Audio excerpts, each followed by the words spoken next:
Brothers, imagine a day so shocking that the earth itself, under God's command, opened to swallow men, their families and all their possessions. This is not a fable or an allegory, but a real and frightening fact recorded in the scriptures. A rebellion that not only defied human leaders, but dared to confront the authority of God himself. Korah and his followers did not know that they were heading towards a terrible judgment, where their actions would be witnesses against them. Today, we're going to break down this impressive story, rich in details and profound lessons. Let's reflect on the dangers of pride, envy, and disobedience to the Lord. This story is not just about the past, but an urgent warning for our days. Prepare to understand what it means to challenge God's holiness and what he does to defend his purposes. Don't miss any details, because each part of this story brings truths that can transform lives. The story of Korah, recorded in the book of Numbers, chapter 16, occurs at a critical period in Israel's journey through the desert. The people, who had witnessed impressive miracles such as the supernatural liberation of Egypt, the parting of the Red Sea, and the provision of manna, repeatedly demonstrated ingratitude and disobedience. The journey towards the Promised Land, instead of being a time of faith and communion with God, became marked by constant murmuring and revolt. In this scenario, Korah appears, a Levite from the lineage of the Kohathites, who played a special role in transporting the sacred objects of the tabernacle. However, the honor of his calling did not satisfy him. Korah allowed envy and pride to dominate his heart, leading him to rebel against Moses and Aaron. He accused the leaders of placing themselves above the congregation, asserting that all the people were holy and that Moses and Aaron had no right to exercise authority. Korah did not act alone. At his side were Dathan and Abiram, leaders of the tribes of Reuben and On, who initially supported the rebellion. Along with them, 250 community leaders, men of renown and influence, joined the riot. These leaders represented the hearts of the people, but they chose to lead the congregation down paths of rebellion. However, this revolt went far beyond a question of dissatisfaction with human leadership. It was a direct affront to God's authority. Moses and Aaron had not proclaimed themselves leaders. They had been chosen and anointed by the Lord himself to guide the people. Defying Moses and Aaron was, in effect, defying the divine decision. Korah and his allies were about to discover that God does not tolerate rebellion against his plans, and that he himself defends those he chooses. Korah, the main instigator of the rebellion, was a descendant of the tribe of Levi, specifically the lineage of the Kohathites, a family with unique responsibilities in the service of the Lord. The Kohathites were in charge of caring for and transporting the sacred objects of the tabernacle, such as the Ark of the Covenant, the golden lampstand, and the altar of incense. These tasks were extremely honorable and reflected the closeness the Kohathites had to divine service. However, for Korah, this prominent position was not enough. Driven by ambition, Korah desired to attain the priesthood, a calling reserved exclusively by God for the descendants of Aaron. He was not satisfied with serving in the roles assigned to his family. He wanted more. His rebellion was not just a matter of personal dissatisfaction, but an act of rejection against God's commands. By trying to usurp the priestly role, Korah demonstrated that his heart was filled with envy and pride. This attitude is a clear example of how discontent with the position God gives us can lead to disastrous consequences. Korah let comparison and the desire for something that did not belong to him blind his understanding. He ignored the great responsibility he already had in serving the Lord and began to covet a place that God had not set aside for him. The story of Korah teaches us important lessons. Envy, when left untreated, can erode gratitude and lead us to defy God's will. Furthermore, discontent with the place the Lord has assigned us reveals a lack of trust in his wisdom and sovereignty. Korah, rather than recognizing the honor of his position, allowed his heart to turn against God and his plans. The consequence of his unbridled ambition would be a divine judgment that would mark the history of Israel as a solemn warning about the dangers of rebelling against the order established by God. Faced with the accusations and rebellion of Korah and his allies, Moses, with humility and dependence on God, proposed a solemn test to reveal who the Lord had chosen. He instructed Korah, his followers, and Aaron to bring censers, containers used to offer incense to the Lord, each with burning coals and incense. It was a summons for everyone to appear before God the next day, when the Lord himself would manifest his will. Moses, however, left no doubt about the seriousness of that situation. He emphasized that the revolt was not against him or against Aaron, but against God himself, who had established spiritual leadership and the priesthood in Israel. His speech was clear and incisive. "You are defying God's will, not my authority." These words reveal that Moses understood the weight of his calling and the seriousness of resisting divine command. While Korah and most of his allies accepted the challenge, Dathan and Abiram refused to attend. With arrogance and disdain, they disregarded Moses' summons and preferred to remain in their tents. Not satisfied with rejecting the leadership, they intensified their accusations against Moses, stating that he had led the people into a barren desert without fulfilling his promise to lead them to a land flowing with milk and honey. In their distortion of the truth, Dathan and Abiram presented Moses as an oppressive leader who used his position to deceive and dominate the people. This behavior not only demonstrated a lack of faith in God's promises, but also an attempt to sow further division among the congregation. By accusing Moses of being responsible for the difficulties in the desert, Dathan and Abiram ignored that the trials faced by the people were a direct result of their own disobedience. They chose to shift the blame and justify their rebellion, hardening their hearts even more.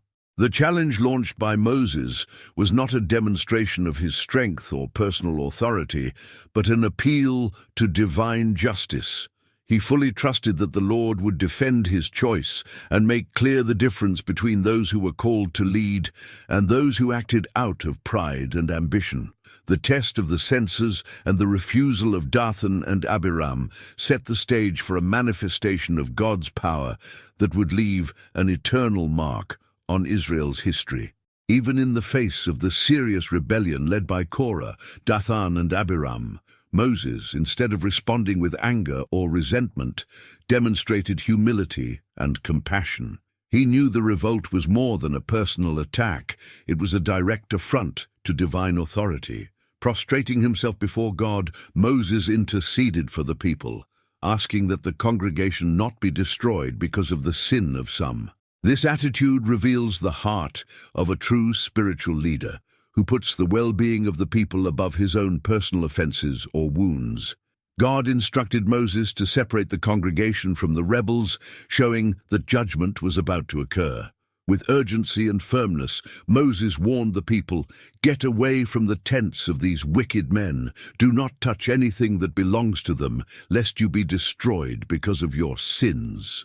Then, this warning was not only a physical precaution, but also a spiritual one, for those who associated with the rebels would share in their guilt. Moses' attitude highlights an important truth. Leaders who seek God's heart intercede even for those who turn against them. He did not seek revenge. Its objective was to protect the rest of the people and demonstrate God's justice in a clear and indisputable way. This moment teaches us about the importance of leaders who act with mercy and wisdom, even in the midst of crises and challenges. The moment of divine judgment arrived quickly and terrifyingly.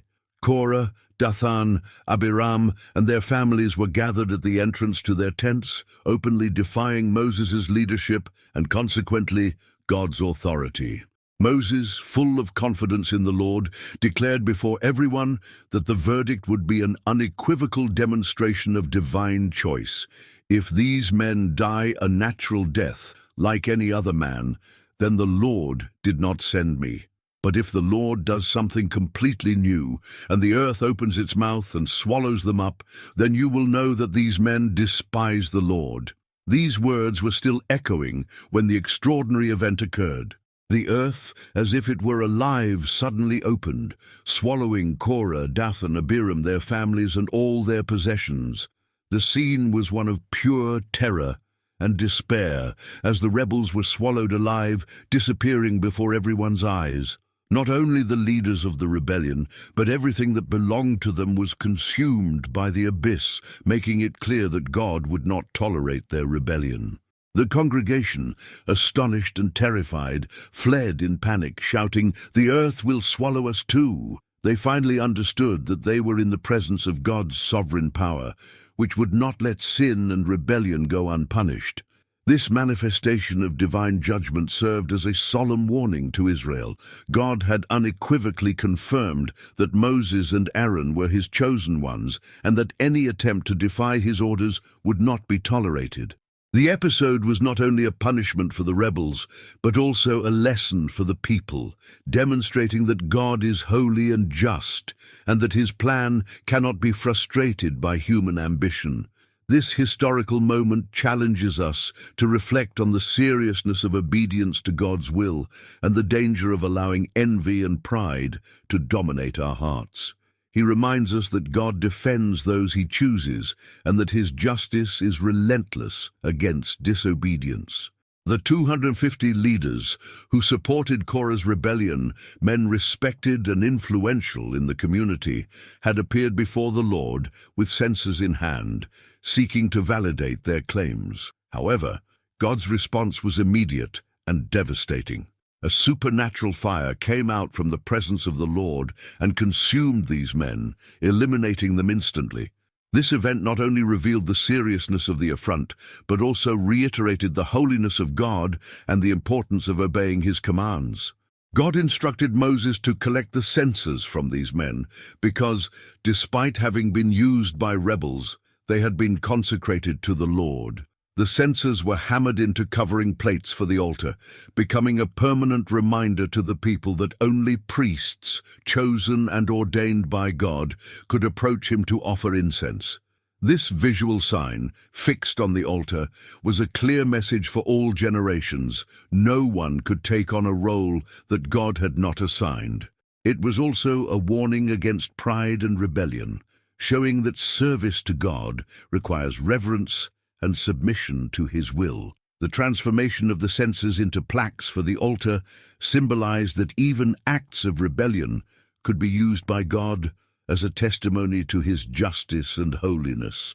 Despite all the signs and the divine judgment that fell on Korah, Dathan, Abiram, and the 250 leaders, the people still did not understand the gravity of the situation. The next day, instead of humbling themselves and reflecting on what had happened, they continued to murmur against Moses and Aaron. With hardened hearts, they accused the leaders of being responsible for the deaths of the men who had perished, saying, "You killed the people of the Lord." This behavior demonstrated that the rebellion was not limited to the dead leaders, but was a symptom of a deeper problem at the heart of the congregation. The sin of murmuring and disobedience had contaminated the mentality of the people, leading them to once again challenge the authority established by God. The divine response was swift and severe. The glory of the Lord appeared again over the tabernacle, and God declared to Moses and Aaron that he was about to destroy the entire congregation. However, once again, Moses and Aaron interceded for the people, asking for mercy. As God's wrath was manifested, a plague began to spread rapidly among the Israelites, claiming lives at an alarming rate. Moses, with wisdom and urgency, instructed Aaron to take a censer, place coals on the altar, and run through the congregation to make atonement for the people. Aaron obeyed promptly. He stood between the living and the dead, holding the censer as a mediator between God and the people. This act of intercession stopped the plague, saving countless lives. However, the cost was high. More than 14,000 people died, in addition to those who had already perished in the initial rebellion. This tragedy left an indelible mark on the history of Israel. The consequences of disobedience and rebellion were clear to everyone. The plague was a painful reminder that God is holy and does not tolerate grumbling or rebellion against his authority. At the same time, Aaron's intercession highlighted the importance of spiritual leaders who stand in the gap, seeking mercy for those in their charge. This part of the story is a powerful warning about the dangers of murmuring and the need for sincere submission to God's will. It also points us to Christ, our high priest, who intercedes for us before God, offering his own sacrifice to free us from condemnation. The story of Korah is a powerful warning that resonates to this day. It reminds us that God is holy and that his choices must be respected. Defiance of divine authority is not just an affront to human leaders, but a rebellion against God himself. Korah and his followers allowed pride and ambition to blind them, leading to their destruction. Pride is a dangerous trap that can corrupt even the most well-intentioned hearts. Korah already held an honorable position as a Levite, with privileged access to God's holy things, but he desired more, ignoring the limits that the Lord had established. This attitude teaches us that dissatisfaction with what God has given us can pave the way for rebellion and spiritual fall. Furthermore, the stance of Moses and Aaron in the face of rebellion is an example for spiritual leaders. Even though they were attacked and accused unjustly, they did not act with revenge, but sought to intercede for those who were in danger of judgment. It challenges us to develop a compassionate and humble heart, especially when dealing with criticism and opposition. The story is also a reminder to the congregation. The murmurings, lack of gratitude and insubmission before God brought devastating consequences for the people. We must learn to trust the leadership God establishes and recognize that he has a sovereign plan for his church. Above all, the story of Korah points to the need for Christ in our lives. Just as Aaron interceded to stop the plague, Jesus is our high priest, who intercedes for us before God. It is through him that we find mercy and are reconciled with the Father. Even after the harsh judgment that eliminated the leaders of the rebellion and the plague that claimed thousands of lives, tension remained in the congregation. Many still questioned Aaron's authority as high priest. To resolve this dispute once and for all, God proposed a definitive sign. He ordered each tribe of Israel to bring a stick representing their leader, and that these sticks were to be placed before the Lord in the tabernacle of the congregation. The rod of God's chosen tribe would flourish, confirming his decision. The leaders of the 12 tribes obeyed, and Moses placed the rods in the tabernacle before the Ark of Testimony.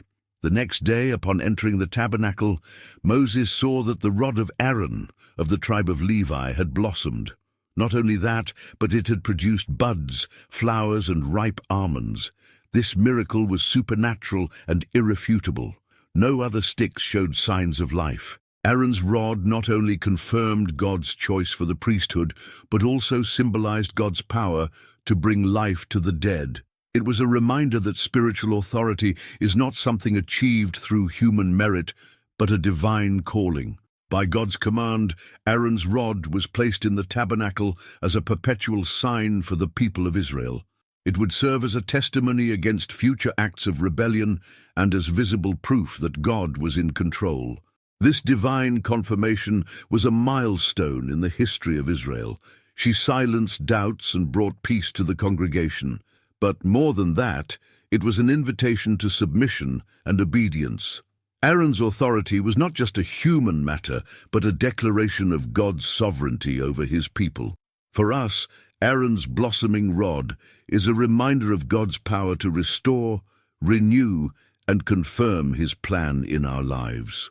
It also points to Jesus Christ, the perfect high priest, who not only intercedes for us, but gives us abundant life. His authority is eternal and unquestionable, and in him we find the certainty of our salvation and purpose.